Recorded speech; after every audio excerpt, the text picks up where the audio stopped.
What follows may not be suitable for all audiences. Listener discretion is advised. The world is full of stories. Stories of mysteries, of curiosities, of oddities. Join Kat and Jethro Gilligan-Toth for the strange, the bizarre, the unexpected, as they lift the lid and cautiously peer inside the box of oddities. Can I ask you a favor? Yes. Would you stop hanging your bras on the bathroom doorknob, No. please? What's your deal? Well, I was in there because I was having a lactose intolerant moment. And so I rushed in there and I slammed the door and I locked it. And then when I tried to get out, your bra got caught in the lock and I was What? I was trapped in the... Did you damage my bra? Because those are expensive. No, I didn't. It's okay, though. Your bra's fine. It's fine. Yeah. All right, then let's move on. I was a little alarmed because I was considering crawling out the window. No, it's how I dry them after I wash them. And then I thought maybe once I did get out, I thought, well, I'll just move them over to the bedroom door. But that's where you keep all your bathing suits. Yeah, that's where I dry them after I wash them. So I should get a fire escape for the bathroom window. Right, or a reasonable closet situation. Again with the closets. All right. I'm not going to win that fight. It's the Box of Oddities, and we are just delighted that you are here, theboxofoddities.com. And if you've got a suggestion for us or a correction for us, I'm sure you do. They are not few and far between. Or if you want to just say hey, then you can email us at curator@theboxofoddities.com. So we got this message from one of our beloved freaks. I can't tell you guys how much I love this podcast, but if you guys say ancient alien theorist one more time, ... My favorite show ever is Ancient Aliens, and they say they are ancient astronaut theorists. I was too nervous to message you before, but I'm 2 Coronas deep now and watching Ancient Aliens, and went on a mini rant to my husband about it. He also loves the podcast, and he jumped on the couch and said, "Oh my God, do it. Tell them they need to know." So here we are. They need to know. You had written, "Oh my God, we were just watching Ancient Aliens and they said ancient astronaut theorists." And I yelled, "Has it always been this way?" Jethro insists that they used to say ancient alien theorists. But now I'm starting to wonder, is this the Mandela Effect? Which leads me to today's topic, the Mandela Effect. Yay! First, let me just address the ancient alien theorist thing. Yeah. I'm fairly certain that's what they did maybe in earlier seasons, so I'm going to go back and research that. I meant to do that before the podcast, but I got distracted. I was locked in the bathroom in that bra incident. Yeah. So it's probably the Mandela Effect, or I'm right. So what is the Mandela Effect? The Mandela Effect is a belief that some differences between one's memories and the real world are caused by changes in events in past events in the timeline. Many people seem to recall that Nelson Mandela died in prison back in the 80s. Of course, he was released from prison and was elected president of South Africa in the mid to late 90s. A lot of people seem to think that it's either like a parallel universe thing, that maybe they have crossed over unknowing to them into a parallel universe, or that it has to do with somebody going back in time and making a small change, which cascades down through the years, much like the butterfly effect, which is a chaos theory thing. Not to be confused with Ray Bradbury's short story, A Sound of Thunder, that we talked about in a couple of episodes ago. Yes. Oh, that's such a good story. Oh, it's one of my favorites. It's about a time safari in 2055.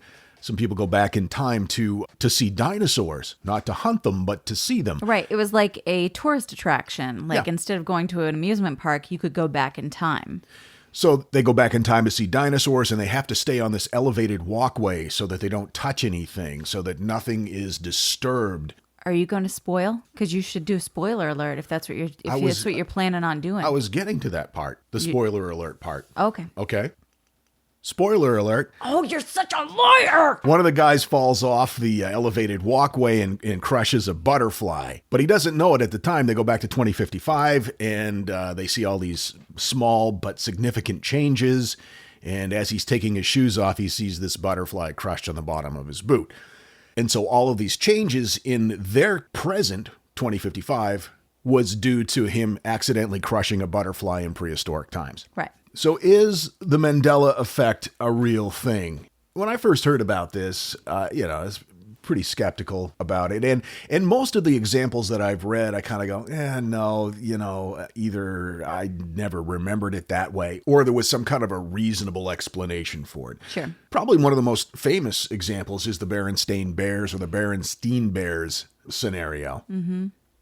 Which I still I can't tell you which one is the real one because my brain's so confused at this point. Many people remember Berenstein or Berenstein Bears, spelled the last syllable Stein.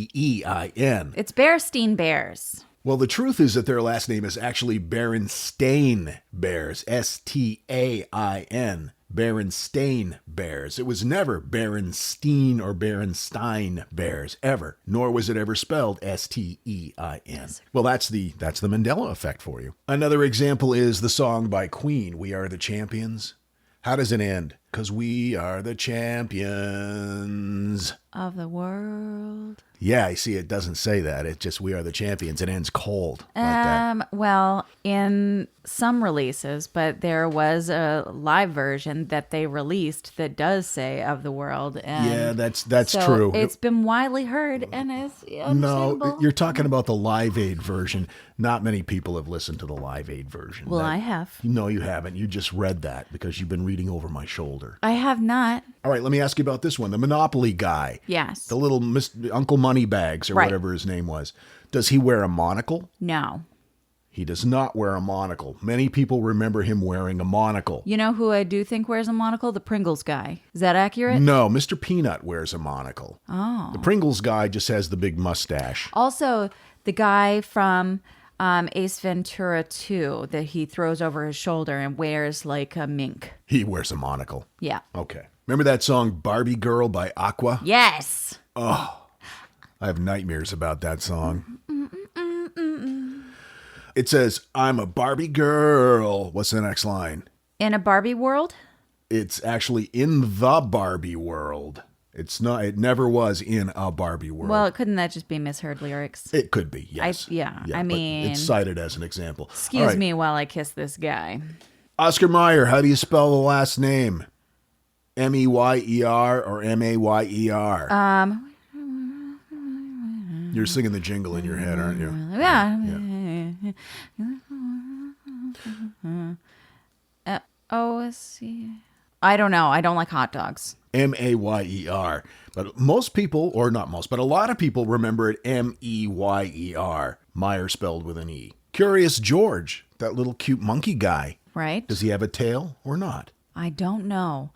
Those stories always creep me out because of that yellow jacket man. The man in the yellow hat? Yes. You're creeped out by the man in the yellow hat and Yes. the Curious George? Yeah. Why is that? Well, if you've read a lot of Stephen King, as I have, and there are men in yellow jackets that show up in several of his stories in the Stephen King universe, and it creeps me out. And I read The Stand before I read Curious George, so, All right. you know. Okay. Curious George does not have a tail. He doesn't. No. Why? What happened to it? All your questions about that are answered in the book Curious George and the High Voltage Fence. That's horrible. Sex and the City. Sex and the City. It is Sex and the City. I was forced to watch an episode of that. Stephanie, I still believe that you owe me for that time that I lost. Does Mickey Mouse have suspenders? No, but he has those round things on his belly. Yeah, big giant buttons. Yeah. Yeah, you remember well. He does not wear suspenders. Many people think that he does. Well, I think those round things are confusing, and I think they lead people to believe like they're some sort of attachment device. Did Willie the steam engine rodent wear suspenders? Steamboat Willie? Yeah. Yeah, it's a good question. He may have. And Let's look it up. Oh, I made the mistake of just Googling Willie suspenders. That Ooh, is that could be fun. that is not a cartoon character. No, he's just got those weird pants. The Space Shuttle Challenger explosion. Many people think that the Challenger actually exploded. It didn't? What do you think it did? Did it not? Didn't it? Yes, it did. I'm just messing with your head. Okay, Jesus. My little heart can't take this. Consider the bras on the doorknob. Consider us even. All right. That Tom Cruise, Brad Pitt vampire movie, what's that called? Interview with the Vampire. With the Vampire. You looked ahead at all my stuff, didn't you? No, I didn't. I'm also a huge Anne Rice fan, though not so much into her porny stuff. That was never my bag. Anne Rice writes porny stuff? Well, she did in the early days. A lot of her stuff was very porny. Porny? Like, Brown chicken, brown cow. is that an Anne Rice novel? Brown chicken, brown cow. Oh! Gotcha. Okay. Yes, it was the torrid love affair between two species that were never supposed to be. The brown chicken was tossed aside, spent, and smoking like a shotgun shell in the sand. You've already done that. I know, but I like to do that. Many people think that the comedian Sinbad had a movie in the 90s where he played a wisecracking, friendly genie. Shaq was in a genie movie. Yeah, he was in Kazam. Yes. Yeah, and I think that combined with, because it was exactly that particular time period, and the fact that Sinbad, that his name kind of conjures up Yeah, genie type of... exactly. Well, I think there's a story, isn't there? Sinbad and the genie. Sinbad, yeah. So 7 nights of Sinbad. that's another Anne Rice porn novel. As soon as I said it, I was like, "Oh, that was a mistake." That's... Yeah. Way to lob that one in. All right. And this is really the only one that made me scratch my head. The Kennedy assassination. Kennedy was in the car. Right. And they were tootling about in Right. front in like Dealey Plaza in Dallas. And how many people were in the car? Oh, I don't know. You've seen the Zapruder film a million times. Well, I know Jackie was in the car, but she wasn't driving. Obviously, neither of them were. So 3. Most people remember 4. Who else? Oh, that's right. Because there was a man who was also doing the 4. Who? There actually were 6. 6. 6 people. What kind of car were they in? It was a Lincoln. Lincoln. Yeah. Okay. Most people only remember the fact that there was Jackie and JFK in the back seat, Right. and then Governor Connolly and his wife Right. in front of them. They forget, or I don't know, Mandela Effect, that there were 2 people in front of them driving. That's right. Well, Secret Service people or something. I'm looking at this car now, and it makes sense that people would forget because the number of seats in that car don't make sense. Right. Or it's a Mandela Effect. That's possible. Or the whole thing was made up and then this car was fabricated for I don't know what I'm saying, but the car doesn't make any sense. In my memory, looking at the Zapruder film and all the documentaries that I've watched about JFK, and I've watched my share. You sure have. I've probably watched as many as anybody because there's too many unanswered questions, and it's up to me to find them, I feel. You're a questions and answers kind of guy. Yeah. Whereas I'm an answers and questions kind of gal, which is why I love Jeopardy so much. I only remember there being 4 people in the car, but if that were the case... then Governor Connolly's wife would have been driving, and that doesn't make a whole lot of sense to me. Right. I don't even remember Governor Connolly's wife at all being in the car. But like I said, looking at that photo, that car don't make no sense to my brain. That's a good one, though. That's the only one that made me kind of go, whoa, wait a minute. There's one that I saw that kind of made me go, huh. And that was the peanut butter one. Oh, Jif. A lot of people think that it was called Jiffy. Yeah. Jiffy peanut butter. It's never been Jiffy. It's always been Jif. The reason I did not include that one is because in my mind, I figured out what that was all about. You figured it out? Yeah, I figured it all Okay. out. Because I'm a questions and answer guy. Right. Skippy has the Y at the end of it. Mm-hmm. Skippy. And so it's very easy to think that Jif was Jiffy. It's just a confusion of products. I don't know. Well, maybe. And also that ad, the choosy moms choose Jif. Yeah. Choosy. Choosy moms choose Choosy, Skippy, Jiffy. Jiffy, Skiffy. Well, I'm feeling really good about myself considering how many of those I seem to answer correctly. Well, I don't know. It just means that you have not had the privilege of traveling into alternate dimensions. That's true, I guess. Yeah. I didn't look at it that way. But that's what I love about you, is you show me different ways of looking at things. Mandela Effect. The Box of Oddities. It's not for everyone. That thing in the middle in this episode, ridiculous taxes that some governments impose on their citizens. In Germany, there's a television and radio tax. In the 70s, Germany introduced a special tax on citizens who owned radios and televisions. It amounts to about $20 a month, and it's used to run state-owned televisions and radio networks. They still do it? They still do it. Wow. In Tokyo, they're trying to stop global warming, one cow fart at a time. A key producer of methane, cow flatulence, is a leading cause of global warming, and there are several countries that have begun taxing cattle owners on cow flatulence. The cow fart tax. Yep. Number 3, in Uganda, there's a social media tax. It just went into effect June 1st of 2018. The highly controversial tax requires citizens using social media sites and apps like Facebook, WhatsApp, and Twitter to pay 20 shillings or about 5 cents per day for usage. This is not a popular tax. No? When they first promoted this tax months earlier, the president of Uganda stated that the money recovered from the tax would allow the nation to, quote, cope with the consequences of gossiping. Okay. In Maine, which, by the way, is where we live, wild blueberries are a very important agricultural industry, and without that tax, blueberries of Maine could be over-harvested. The state gets a penny and a half per pound, keeping the blueberry business in check. Hey, if you live in Tanzania and you want to blog, well, get ready to cough up about $440 a year to the government. It's a blogging tax. What is the logic?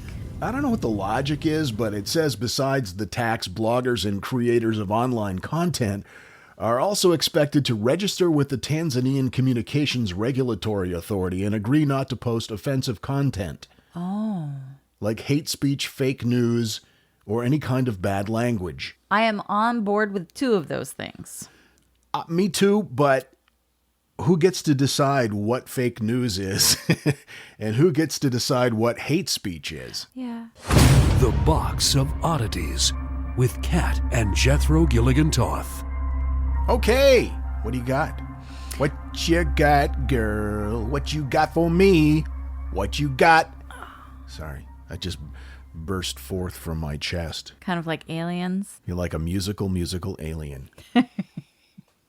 Well, I'm glad that you went with the Mandela Effect because that was nice and light, and mine is not. Uh-oh. It's sad. Okay. And a little rough. So, yay! Here we go. Okay, are you familiar with Daisy and Violet Hilton? Normally, when you say the Hilton Sisters, you picture like Paris and that other one. Were they conjoined twins? Yes.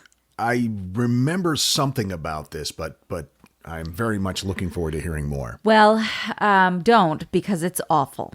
Conjoined twins, Daisy and Violet Hilton, were born in the early 1900s in England. And at that time, of course, they were called Siamese twins.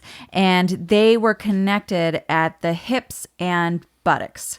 At that time, they were not separated because it was feared that separating them would cause one or both of them to die. Of course, if this was how they were connected now, today, they would undoubtedly do the surgery to separate them. Be no problem. Right. But they did have their own organs. They only shared blood circulation. So really, it would have been a pretty simple procedure. Their mother, Kate Skinner, was not married at the time that she gave birth to the twins, and she referred to them as monsters. Oh, my God. And she believed that they were punishment for her having premarital sex, and that her indiscretions in life, these babies were her punishment. Oh, that's a great way to go into motherhood. So she sold them to a woman named Mary Hilton. Wait. She sold them? Yeah. You could do that back then. She was employed by this woman, and I don't know exactly what kind of transaction went down, but the twins referred to Mary Hilton as Auntie, and it was not long before she realized that she could really capitalize on these children. In the meantime, their birth mother, Kate Skinner, had 2 more babies, and then she ended up dying due to complications during childbirth. So Mary Hilton almost immediately took to displaying the girls in a pub. They would go to a local pub and kind of put them up on a stage. And for the right price, people could examine the girls and see like how they were conjoined. They said in a memoir that they wrote, "Our earliest and only recollections are the penetrating smell of brown ale, cigars, and pipes, and the movements of visitors' hands, which were forever lifting our baby clothes to see just how we were attached to each other." My God, that's horrifying. It's just heartbreaking. The sisters were then taken on tour around 1911. They were 3, and they were referred to as the United Twins. They took them through Germany and Australia, and then the States. This lady Hilton bought them as an investment. Yeah. God, that's unreal. It's horrible. And she had... this Hilton chick had several man friends throughout the years, and it was said that repeatedly the girls were both physically and mentally abused by not just this woman, but her suitors. I don't even know what to say about that. Wow, that's horrifying. In 1926, Bob Hope formed an act called the Dance Medians with the sisters, who had a tap dancing routine, and then Mary Hilton died. And they were bequeathed to Mary's daughter, whose name was Edith Myers, and her husband. They took over management of the twins, and the girls referred to them as their owners. Wow. So yeah, they were in a very real sense, property. Exactly. The Myers kept them out of public view for a while and trained them in jazz music. They were not schooled or even homeschooled. They were just to focus on the tricks that they could do to then make money for the Myers. Violet was a skilled saxophonist and Daisy a violinist. And if they were not practicing the way that the Myers felt they should be, they were beaten. So the twins really started making an impact on audiences in the 1920s. They were teenagers and just adorable. And they appeared alongside vaudeville icons like Charlie Chaplin and, as I mentioned, Bob Hope. They were earning up to $5,000 a week at one point because they were such an unusual act and because they were both so talented. So out of that 5,000, did they get to keep any of it? Oh, no. They never were allowed to have any of their money or even really be aware of what kind of money they were bringing in. They weren't allowed to be a part of that in any way because it wasn't their money. It was, they were, as you mentioned, property. So they were earning for their owners. The famous illusionist Harry Houdini took an interest in the girls and after learning more about their situation, advised them to help themselves. They didn't realize how famous they were. And so he let them in on the idea that maybe they had some opportunities. So they read newspapers and other media and were shocked to find out that they were actually pretty well known. And they sued for independence from the Myers. They were 21 years old at the time, and the judge was actually blown away because no one had told them that they were adults. I mean, they just didn't know. So they were helped in being liberated from their abusive guardians. And their world kind of opened up, which included romance. They, of course, were not told anything about anything, but nature takes its course and, you kind of figure things out on your own. Yeah, but certainly there would be obstacles and hurdles in their instance that you got a lot more figuring out to do than the average person. Yeah. So how did they handle it? Violet was quoted as saying, "I just turn over and read a book and eat an apple." Sure. I think a lot of people still do that, especially if it's an Anne Rice novel, one of those early porny ones. Each of the sisters was married at one point, at different times, though. Violet had applied for a license to marry a musician, but she was denied that license in 21 states because it was considered immoral and indecent. However, she and Daisy both did get married, but neither of the marriages lasted very long. In 1936, Violet married gay actor James Moore. That was a publicity stunt. That marriage lasted 10 years on paper, but was eventually annulled. And in 1941, Daisy married Harold Estep, better known as dancer Buddy Sawyer, who was also gay. And they were only married for 10 days. Yeah, trying to advance one's career in Hollywood in those days, if you were gay, was next to impossible. You had to hide it. You had to pretend to be married to some, it's amazing. Yeah, I mean the struggles for everyone involved in these relationships, it's pretty intense. So in 1961, the girls had their last public appearance. It was at a drive-in in Charlotte, North Carolina. So their tour manager set this up for them and then abandoned them there with no means of transportation or income. He took the cash that they had made from that event and took off. They didn't have anywhere to go or any money, so they just got a job at a grocery store. Oh my God. And worked there for the rest of their lives. They never left the town that they were abandoned in. Right. I mean, at this point, these girls had just been used and exploited over and over and over again, and they had no way to advocate for themselves. They did have that small kind of window of hope in that they were emancipated from those that just abused them terribly, but they just found other people who are willing to take advantage of them. Well, it would seem to me that they clearly were not given any kind of skills in order to, as you say, advocate for themselves. They didn't know how to take care of themselves. Well, how could they? It's like anyone who has grown up seeing abusive relationships. You understand that as normal, or you just don't know how to expect something different. And so even if you leave that one abusive relationship, so often someone else who is looking for someone to take advantage of will find you. It's terrible, the cycle of abuse that people can find themselves in over and over again. This is a horrible example of exactly that. It was in January of 1969, they failed to report to work, and their boss called the police, and the twins were found dead in their home.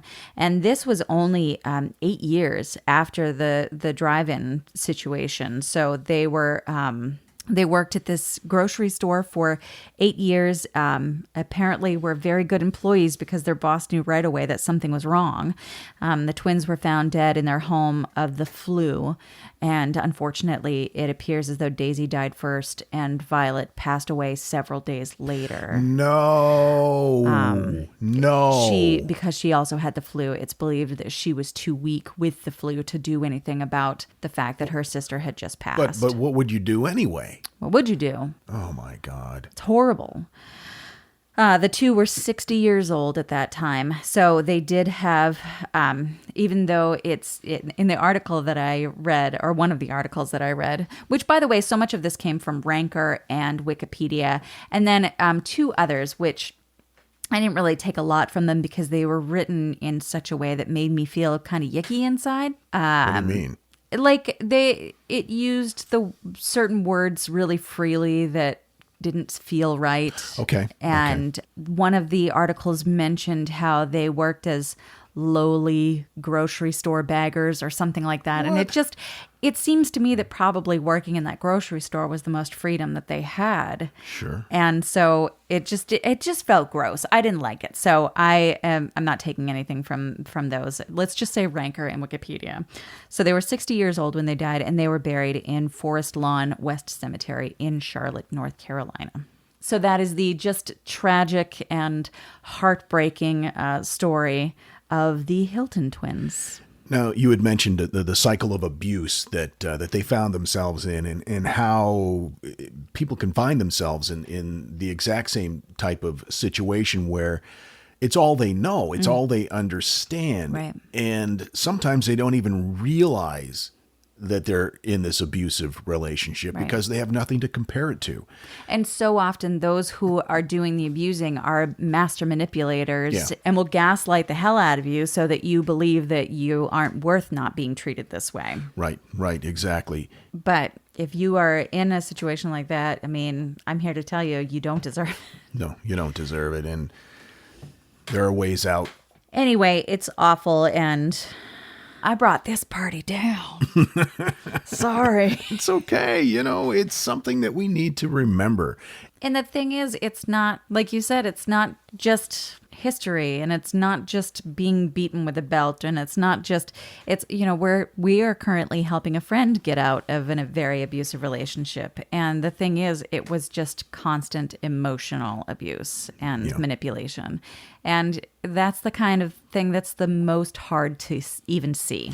That's the thing. You don't even see it. When you're being subjected to it, you don't even see it. You don't recognize it. You just know somewhere deep inside that something's not right. Right. And so if you feel that maybe that's happening with you, the first step would be to recognize that and then seek some help.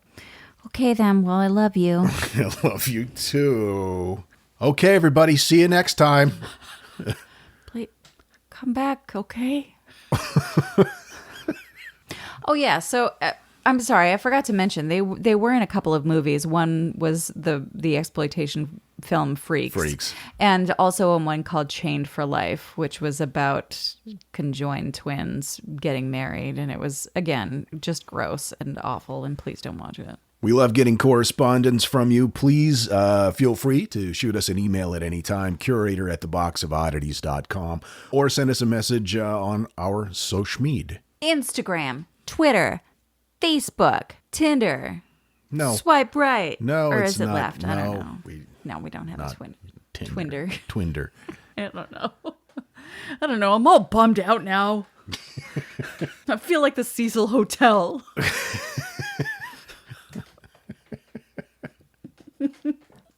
I don't know. Anyway, okay, so this 2 episodes a week thing has been amazing, and I'm digging it. Yeah. And so it'll be just a couple days, and we'll get at you again. And please come back. It's not all going to be sad. I will talk about puppies next time. We've got the next episode drops in a couple of days, and we look forward to hanging out with you again. In the meantime, keep flying that freak flag. Fly it proudly. Fly it proudly. And so, let it be known that the Box of Oddities belongs to you, and its fate is in your hands. Therefore, it's been requested by those I report to beseech you for assistance. The Box of Oddities is free. We ask but one thing of you, to provide a 5-star rating and a positive review. True, that is 2 things. However, 'tis merely a 5-star rating and a positive review. Also, subscribe to us. Okay, so 3 things is all we ask. 3 things and 3 things only. Henceforth, the Box of Oddities commits to the telling of stories. Stories of the strange, the bizarre, the unexpected. We wish to offer our deeply felt gratitude and appreciation for your patronage.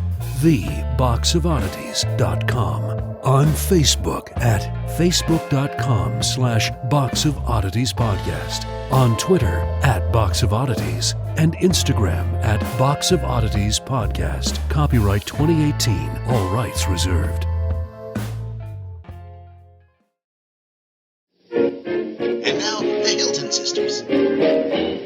Never say you'll never fall in love. Never say you don't like dreaming of a cozy cottage